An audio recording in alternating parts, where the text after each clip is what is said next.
তো তাদের তো গুরুত্ব বাড়ে।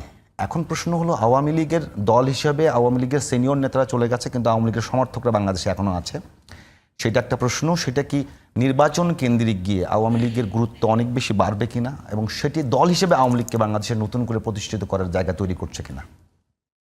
এই নির্বাচনে আওয়ামী লীগের ভোট বাড়বে কিনা না, দল হিসেবে যখন আওয়ামী লীগের ভোটারগুলো আছে, বিভিন্ন দল, এনসিপি বলেন, জামাত বলেন, বিএনপি বলেন, সেই ভোটগুলোকে টানার চেষ্টা করবে যদি আওয়ামী লীগ না থাকে। তো সেটি দল হিসেবে আওয়ামী লীগকে একটা ভিন্ন সুবিধা দেবে কিনা? তা না, আমি বুঝতেছি না। তারা যদি টেনে নেয় তাহলে আওয়ামী লীগের কীভাবে সুবিধা হবে? আওয়ামী লীগ যদি এক্সিস্ট করে তাহলে অবশ্যই আওয়ামী লীগের সুবিধা হবে। আওয়ামী লীগের বিরুদ্ধে অভিযোগ, ফ্যাসিবাদের বিরুদ্ধে অভিযোগ, তাদের শাসনের বিরুদ্ধে অভিযোগ, যত অভিযোগ আছে, কিন্তু গত 11 মাস 1 বছরে যা দেখছে, সেই প্রেক্ষাপটে তো আমি এখন দেখছি যে আওয়ামী লীগের জনপ্রিয়তা বেড়ে যাচ্ছে।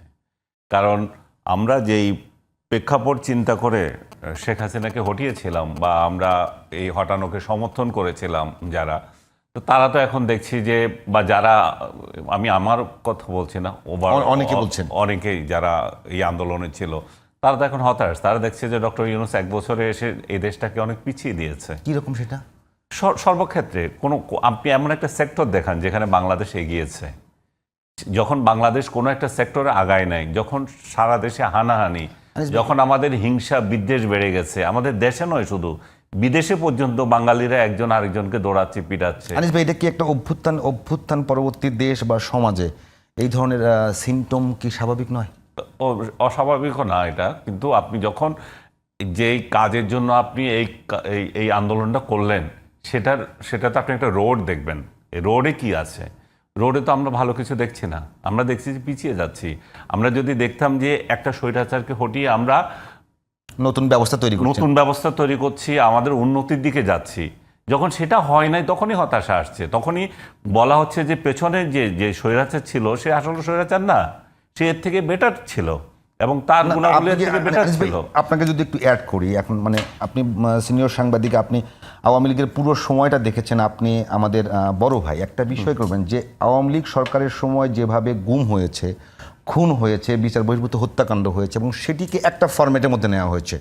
মনে করেন আনিস ভাইকেও খুন করা বা গাউসুল আজম বিপুকেও খুন করার পরে ওই একটাই প্রেস রিলিজ আসতো, এবং আমরা সেটা প্রচার করতাম। তো সেটি মোটামুটি বন্ধ হয়েছে, আপনি আমি কথা বলতে পারছি।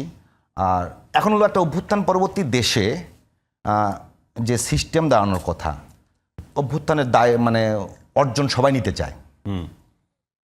এখন প্রশ্ন হচ্ছে যে আপনি যদি আওয়ামী লীগের সময় ভালো ছিলেন, তো অন্তত পক্ষে তো সেই জায়গাগুলো, যে জায়গাগুলোতে কথা বলার স্বাধীনতা 1 নাম্বার, 2 নাম্বার, কেউ বিচার বহির্ভূতভাবে হত্যাকাণ্ডের শিকার হচ্ছে না, কেউ গুম হচ্ছে না, তার বিচার না করে আমাকে বলতে দেন, আপনি কি বলতে চাচ্ছেন আমি বুঝেছি।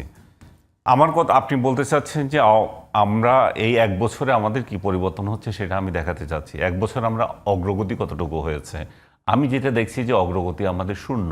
আমরা যেখানে আপনি যেগুলোতে রেফারেন্স দিচ্ছেন সেটাতে আসতেছি, আমরা দেখছি আমাদের অর্থনীতি, আমাদের সমাজ এবং আমাদের শিক্ষা, আমাদের আইন শৃঙ্খলা চরম অবনতি হয়েছে। আমরা যাকে ক্ষমতায় বসিয়েছিলাম তিনি বিদেশ ভ্রমণে ব্যস্ত, 12 মাসে 14 বার ওনার না গেলে হয় না, এবং আউল ফাউল যত দাওয়াত আসে উনি যান। এই মুহূর্তে উনি বিদেশে আছেন। কি কারণে গেছেন আপনি দেখবেন, 3টা চুক্তি সমঝোতা করার জন্য চলে গেছেন। ওনার মতো দেশের যখন এই অবস্থা, ওনার তো বিদেশ ভ্রমণ এখন জরুরি হয় নাই। যাই হোক, এটা একটা উদাহরণ ওনার মেন্টালিটি আমি বোঝানোর জন্য। উনি এটা এনজয় করতে এসেছেন, কিন্তু আমাদের এনজয় না তো। আমরা একটা স্বৈরাচারকে হটিয়ে আমরা কোথায় যাব সেই টার্গেট ঠিক করতে হবে। আমাদের কোনো টার্গেট ঠিক হয় নাই। আমরা সংস্কার করছি, কিন্তু বাস্তবে আমাদের কিছুই হয় নাই। আমরা আপনি যে উদাহরণগুলো দিচ্ছেন, আমরা বাক স্বাধীনতা পেয়েছি, আমি ব্যক্তিগতভাবে আমার বাক স্বাধীনতা আগেও বা হয় না, এখন অভাব নাই, কিন্তু সাধারণ মানুষ কি কথা বলতে পারছে? সাধারণ মানুষ কি তার মত প্রকাশ করতে পারছে? সেটা আপনি দেখতে হবে। সংবাদপত্র কি মত প্রকাশ করতে পারছে? আপনি ব্যক্তিগতভাবে আপনি হয়তো মত প্রকাশ করতে পারছেন, কিন্তু সব নিউজ কি আপনি করতে পারছেন? আমি তো দেখছি যে এখানে হুমকি কম নয়। সংবাদপত্রকে বলা হয়েছে তোমার গলা টিপে ধরবো না, কিন্তু আবার মব লাগিয়ে দেওয়া হয়েছে, ওরা এই কথা বলে কেন? আপনি ফ্যাসিবাদের কথা বলছেন, এখানে বাংলাদেশে কোনো ফ্যাসিবাদী দল ছিল না। আপনি ফ্যাসিবাদ যদি রেফারেন্স দিতে চান, এখানে কোনো ফ্যাসিবাদী নাই। কিন্তু যে কার্যক্রমগুলো হচ্ছে, একটার পর একটা, তাহলে কে বড় ফেসিবাদী সেটাই আগামীতে নির্ধারণ করার জন্য এখন হয়ে গেছে। ডক্টর ইউনূস যেখানে আমাদের সমাজকে ঐক্যবদ্ধ করার কথা ছিল, যেখানে আমাদের ওনার উপর আমরা এত ভরসা করেছি যে আমরা বাংলাদেশ সারা বিশ্বে আমাদের নাম করবে, সেখানে আজকে বাংলাদেশের ভিসা দেয় না অনেক দেশ, মানে কাউন্ট করছে না। আমি আমার নিজের উদাহরণ দেব না, একটা বাংলাদেশের একটা ভ্রমণ করে একটা ছেলে, নাদির দা গো, এই জাতীয় নাম, নাদির সে সারা ওয়ার্ল্ডে ঘুরে বেড়ায়। হ্যাঁ। তার মতো একটা ছেলেকে ভিসা দিচ্ছে না, 5-6টা দেশে সে ভিসা রিজেক্টেড হয়েছে, সে দুঃখ প্রকাশ করছে।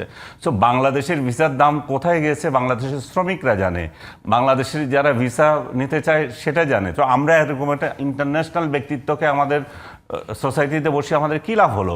আমরা এখন বলা হচ্ছে 15ই আগস্টে কেউ কথা বলতে পারবে না, 15ই আগস্টে কোনো কর্মসূচি নেওয়া যাবে না। কেন? 15ই আগস্ট আপনি এই ইতিহাস থেকে বাদ দিয়ে দিয়েছেন, আপনার সরকারি কর্মসূচি থেকে বাদ দিয়ে দিয়েছেন। কেউ যদি ব্যক্তিগতভাবে 15 আগস্ট শোক পালন করে, আপনার কি মাথা ব্যথা? আপনি কি কারণে 15ই আগস্ট শোক পালন করতে পারবে না?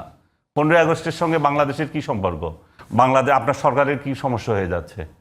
সো আপনি এখানে ফেসিবাদ তো আপনি কায়েম করছেন, মত প্রকাশের স্বাধীনতা আপনি দিচ্ছেন। আপনি আওয়ামী লীগকে নিষিদ্ধ করেছেন বা আপনি তার কার্যক্রম নিষেধ করেছেন। সে যদি গ্যাদারিং করে কোথাও যে কর্মসূচি করে, সেটা আপনি বাধা দিতে পারেন, কিন্তু 15ই আগস্ট পালন করা যাবে না, কেউ শোক করতে পারবে না, সেটা তো ফেসিবাদ কি? এটা তো ফেসিবাদের উপরেই কিছু। এরকম যদি হতো যে তাহলে জিয়াউর রহমানের শোক দিবসে আওয়ামী লীগ নিষিদ্ধ করতে পারতো যে তোমরা খিচুড়ি বিতরণ করতে পারবে না, তোমরা ফুলের মালা দিতে পারবে না, তাহলে আরেক দল সরকার আসবে, তারা বল আরেকটা ইম্পোজ করবে, তাহলে আমাদের মত প্রকাশ, আমাদের ব্যক্তি স্বাধীনতা সবগুলোই খর্ব হয়ে যাচ্ছে। আমরা যেখানে যাওয়ার কথা যে আশা করেছিলাম, উনি আমাদের সেটা দিচ্ছেন না। উনি বিদেশিদের কাছে লিজ দেওয়ার জন্য পাগল হয়ে গেছেন। একবার ঢাকা এয়ারপোর্ট দিতে হবে, একবার চিটাগং পোর্ট দিতে হবে, একবার করিডোর দিতে হবে, উনার স্বার্থ। এবং তাহলে আনিস ভাই, আমরা কি একটা জায়গায় আসতে হবে? আপনি বলছেন যে আওয়ামী লীগ আসলে ফেসিবাদী ব্যবস্থা কায়েম করেনি। ফেসিবাদী যেই অর্থে ফেসিবাদ এসেছে, সেই অর্থে ফেসিবাদ স্বৈরাচারী আচরণ করেছে, ফেসিবাদ কায়েম তাদের করেনি, কর্তৃত্ববাদী শাসন ছিল। এখন যে ব্যবস্থা চলছে সেই ব্যবস্থা এক প্রকার ফেসিবাদ।